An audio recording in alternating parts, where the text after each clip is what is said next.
चलिए अब हम त्रिकोणमिति में सबसे पहले इसके जो बेसिक फार्मूला हैं उसके बारे में बात करते हैं। इनके 6 बेसिक फार्मूला हैं जिसमें हमें 3 को ही समझना है और बाकी 3 खुद ही याद हो जाएंगे आपको। सबसे पहला है साइन थीटा, दूसरा कॉस थीटा, तीसरा टेन थीटा। चलिए अब इसके जस्ट विपरीत, जैसे साइन थीटा के विपरीत जो होते हैं वो कॉसेक थीटा, कॉस थीटा के विपरीत जो होता है वो होता है सेक थीटा,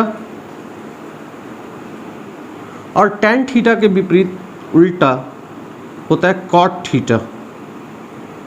तो ये आपके 6 फार्मूला हैं और ये फार्मूला कैसे बनते हैं उस चीज़ को देखिए।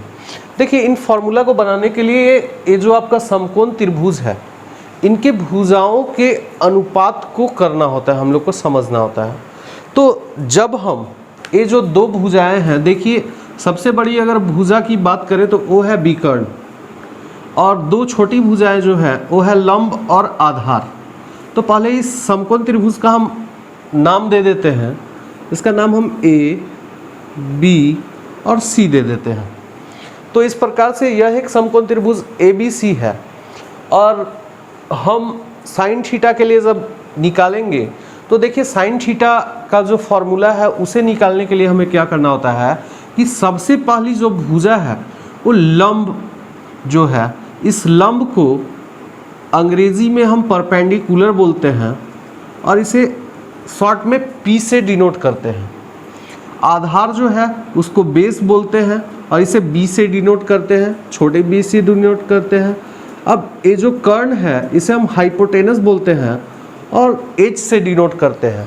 तो साइन थीटा अगर है तो साइन थीटा में होता क्या है, तो साइन थीटा में क्या होता है कि आप जो है वो लंब और कर्ण इन दोनों के बीच का अनुपात निकालते हैं।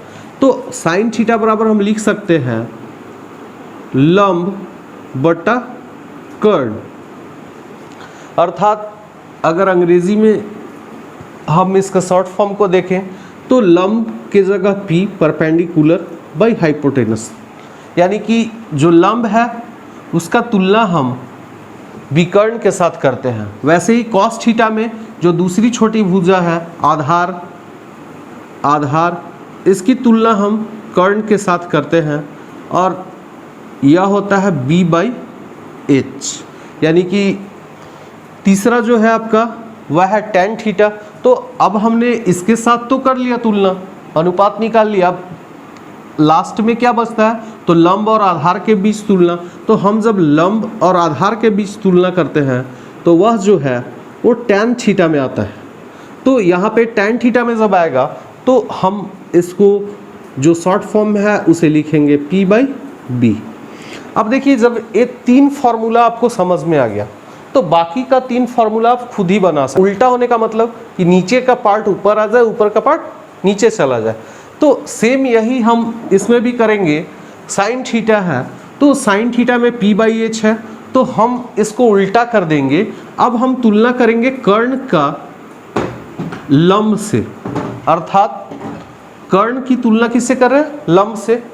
अब वैसे ही सेक थीटा में क्या है, इसका उल्टा, तो H बाई B, कर्ण की तुलना आधार से। अब क्या है, टेन थीटा का उल्टा है आपका कॉट थीटा, तो कॉट थीटा में आप आधार की तुलना लंब से करेंगे। तो इस प्रकार से आपका जो बेसिक 6 फार्मूला है वो ऐसे ही बनता है। लेकिन अब इसमें समझना क्या है कि देखिए लंब और आधार होता कहाँ है। जैसे अगर हमसे बात करे कोई या किसी क्वेश्चन में दिया हुआ रहता है, जनरली इस टाइप से क्वेश्चन में नहीं पूछ करके थोड़ा ट्विस्टेड क्वेश्चन पूछा जाता है। जैसे बोल देगा साइन ए बराबर क्या होगा। साइन थीटा था तो हम P बाई H कर रहे थे, लेकिन अब साइन A अगर पूछ दे तो हमें क्या करना है। तो देखिए सबसे पहले क्या करना है कि साइन A में आपको A के पास जाना है, और जैसे ही आप A के पास जाएंगे तो इसके सामने वाली जो भुजा होगी वो लंब हो जाएगी। लंब यानी कि जो B है वो चेंज होकर के P हो जाएगी। तो साइन थीटा में अगर पी ए हो गया तो कर्ण तो वही है, वो बदलेगा नहीं, तो फिर उसे हम लिख सकते हैं, यहाँ जो भुजा है हमारा वो है B C, B C by A C. उसी प्रकार अगर कॉस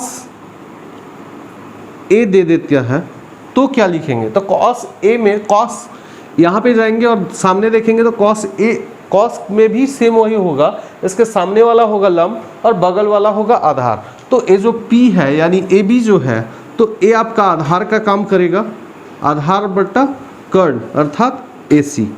तो इस प्रकार से आपका दिया हुआ रहता है।